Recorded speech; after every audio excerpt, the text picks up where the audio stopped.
I'm going to walk you through how to complete the GAAP contact reporting package. I'm going to go sheet by sheet, and I'm in a prototype, so it's going to look a little different on my screen than it will on yours. I also can see certain things that you can't, so you're going to see probably restricted for some of these, but you don't need to see those. You only need to see these 3 tabs. So I will come to the signature page last, because that is what you should be doing last. I'm going to start with the actual, I'm not going to go through the instructions, but I would highly recommend reading through these. I know they're long, but they do have step-by-step instructions for a lot of things, and they include a list of the reporting packages that you'll be doing in Workiva for FY25. That's also on your GAAP calendar on our website. But for the contacts you add to the form, you need to make sure you have all the preparers and reviewers for these packages. If it's a package that's being done outside of Workiva for FY25, such as capital assets, you can still add them to the GAAP contact form, but please don't indicate that they need to be added to Workiva if that's the only package they're doing. We don't want to add anyone to Workiva that we're going to have to turn around and remove next year. So we're just going to wait until they're actually using it to put them in. So on this form, and in all our reporting packages in Workiva, you will only be inputting in blue cells. Those are input cells. The white cells are locked. And everything that's not blue is locked, or should be. But in these rows, the data in the white cells above is going to be pre-populating from our master listing. So whatever you gave us most recently should show in these white cells. To modify the information in those white cells, let's say Allison changed her title, you would just type in her new title below that, and you'd leave everything else the same if no other changes are needed.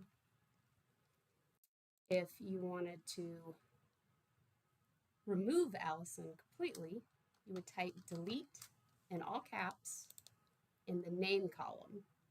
Please just do this in the name column and do not do it anywhere else. This is just helpful for us as we are going through our master listing, for it to be consistently just in the name column. You want to add a new contact. You're going to go to a row that has nothing in the white cells, and you'll just add your contact in the blue cells below that. You know, I'm not going to type the whole thing out, but that is where you would add it. Now, if you want to save some time and you have a situation where you need to add a contact and delete a contact in the same submission, you can, instead of typing delete under the contact and going to a new line, you can type in that new contact under the existing contact you're wishing to replace. So let's say Allison here retired and Johnny Jacobs was hired to replace her. I could type his name in. He was hired for the same position, so I don't need to type in a new title. I do need to make sure I type in the correct email address. He inherited her phone number, so I don't need to change that. He will be able to see sensitive payroll, but I do need to make sure all the fields are completed for him. So the rest of these did not pre-populate for Allison, and I have to add this information. So if you're worried you might do something wrong, you can always just type delete and add the new contact. But if you feel confident in what you're doing, feel free to type in the new information below the contact you want to replace. Just please make sure what you add is complete and accurate. For every contact on your list, other than one you're removing, if you're removing it, you can just type delete and you don't need to do anything else. But for ones that you're keeping on the list or adding to the list, you need to make sure all columns have information in it. So you should have a name, title, email, telephone, and responses to these 5 questions at the end for every contact that's going to stay on your GAAP contact listing. Now, all of these are just drop-down yes/no responses. The sensitive payroll information question is just asking if you want this person to receive information related to payroll. This would be done through email. It would not be done in Workiva. So this has nothing to do with access to payroll information in Workiva. This is just receiving sensitive payroll information through email. And to my knowledge, that is only going to be receiving the compensated absences reports or the new sick leave reports, which do have people's names and their leave balances. The financial reporting division does not have direct access to payroll and skis, so there's not a whole lot that we would be sending you payroll-wise. The next one is general email communications. This is just if you want someone to receive our mass informational emails. And this would just be, again, from the financial reporting division of our office. This is not for the entire CG's office. If you want to receive mass informational emails, stuff about new GASB implementation or, the updates on the Workiva system, all that kind of stuff, you put yes here and they'll receive those emails. SKIS reports would be, other than the payroll ones I just mentioned, all the Bob J. Business Warehouse reports we send you to complete your reporting packages.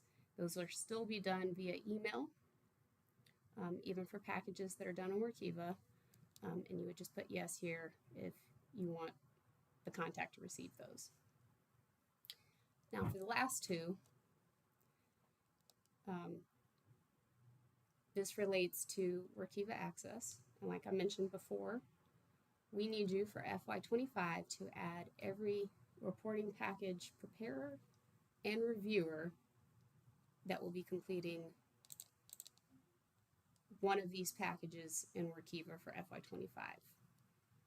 If they are doing a package or packages that are not on this list, please don't add them. If you have someone that's doing capital assets, please, or you can add them to the list, but please don't request Workiva access for them. If you have someone that's doing a mixture, like maybe they're doing accounts payable and capital assets, then yes, please ask for Workiva access for them.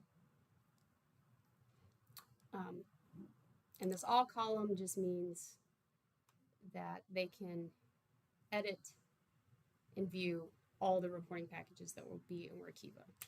So for FY25, hopefully you'll be putting yes for everyone, because we should not have anything that has sensitive data that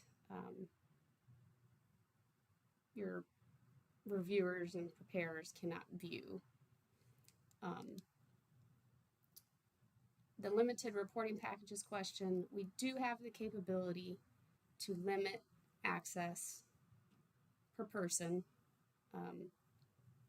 but it's extremely, extremely difficult. And because of how difficult it is, or at least at this time, it's extremely difficult. we're asking that you contact us and we discuss it, but ultimately we're only going to do it if it's absolutely necessary. And ideally, we would be able to do that more easily, and you could just have, if your AP person only access the AP package. Hopefully we have that capability, or a better functioning capability for that in the future, but at this time it is, again, extremely difficult to do. So we're asking you to please put no here if it's not absolutely necessary. If it is, we'll probably still have to discuss it. But based on our initial survey we did with agencies last year, as we were developing the system, we only had a few agencies say that they would need that functionality, and they all said it would just be for the litigation reporting package, which is not in Workiva. So if you do put yes here, you will notice that you'll get this error or this message to the right indicating you should contact us. Reiterate that you can add people on this list now just to get email communications if you want. They don't necessarily have to do reporting packages. You could add them, have yes here, and have no to everything else. You could have HR people here that just have yes here and no to everything else. There's several combinations, but there is a limit of 20. So we set that limit high enough that hopefully no one will reach it, but if for some reason you do, please contact us and we'll try to figure something out. Now, once you're done with the package, you're going to come back here. The preparer is going to input this information. Please make sure you're actually filling it in here. I think there may be a few agencies that just do it on the signed page. We do need it in both places. But you'll fill this in. You'll add the reviewer will put this in. Once everything's been reviewed, everything's good to go, and you're ready to both sign the package, you're going to print the package and attach it. I have separate videos on how to do both of those things, so I'm not going to go into that, but you would export the file to your computer, print it, sign it. You're going to have to rescan it and save it, attach it here. You can, if you have the capability, to electronically sign the PDF and not necessarily print it and hand sign it, but you will still have to save it to your computer to do that. There's no PDF functionality within Workiva. We don't have a way to electronically sign the packages in Workiva at this time. Hopefully we can maybe work towards that in the future. Once you've done all that, the final thing you'll do is go to this status box to the right. There's a drop-down menu. In most, if not all, the packages, it's in cell D6, which you can check that by looking at this left-hand corner here of the sheet window. And you're going to click Submitted. Now, once you've clicked Submitted, please don't change anything on the package without contacting us. Now, if you hit Submitted and you need to change something, 5 minutes later, you're probably okay. But outside of that, I would just please contact us first, because we may already be using your data, and we won't know that it's changed. At some point, you won't be able to change the data, and you will have to contact us to change it. But if you have the capability of changing it before then, please still contact us first before doing so. And if you do that and actually revise the package, you would change the status to revised unless we tell you otherwise. sometimes we'll have you come in and make a minor change, and we'll just keep the status as submitted and keep your date you submitted it the same. Cover everything, and if you have any issues, please contact us.